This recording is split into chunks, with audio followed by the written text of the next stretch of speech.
দাদা যা করলে আমার জন্য, আমি জানি না এই জন্মে আমি তার ঋণ কি করে শোধ করবো গো। কিচ্ছু ঋণ শোধ করতে হবে না ছোট বৌদি। দেখো ওরা যা করছিল সেটা তো অন্যায়,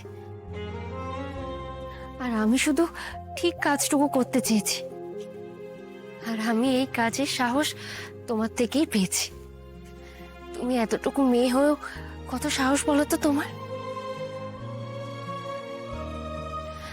আমি আমি শুধু একটা কথা তোমাকে বলবো, তুমি তুমি এখন থেকে আর কখনো পিছনে ফিরে তাকাবে না।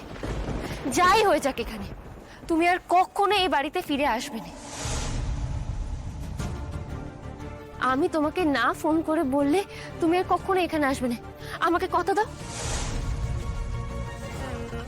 মা তো আমার ফোনটা নিয়ে নিয়েছে, তাও আমি অন্য কোথা থেকে ফোন করব যদি তোমার সত্যি এখানে আসার দরকার হয়, বুঝলে?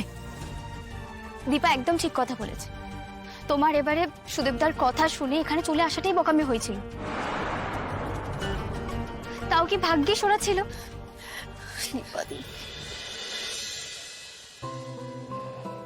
তুমি ভালো দেখো, দাদাকেও বলো যেন আমার পেন নাম নেয়। তোমাদের জন্য আমার জীবনটা রক্ষে হলো, তোমরা আমাকে আশীর্বাদ করো, আমি যেন ডাক্তার হয়ে তোমাদের ভালোবাসার মান রাখতে পারি। তুমি তুমি ডাক্তার হবে ছোট বৌদি, খুব বড় ডাক্তার হবে। দাদা এসে গেছে।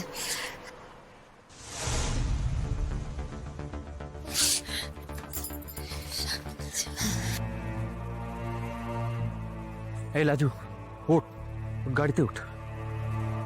দিবে দীপা, আজ তাহলে আমরা রওনা দিই। হ্যাঁ হ্যাঁ, আর দেরি করো না, যাও যাও।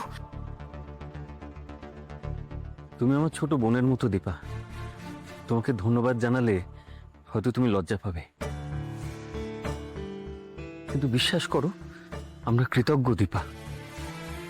তুমি আর বলদেব যদি না থাকতে আজ লাজুকে এই গ্রাম থেকে আমরা বের করে নিয়ে যেতে পারতাম না।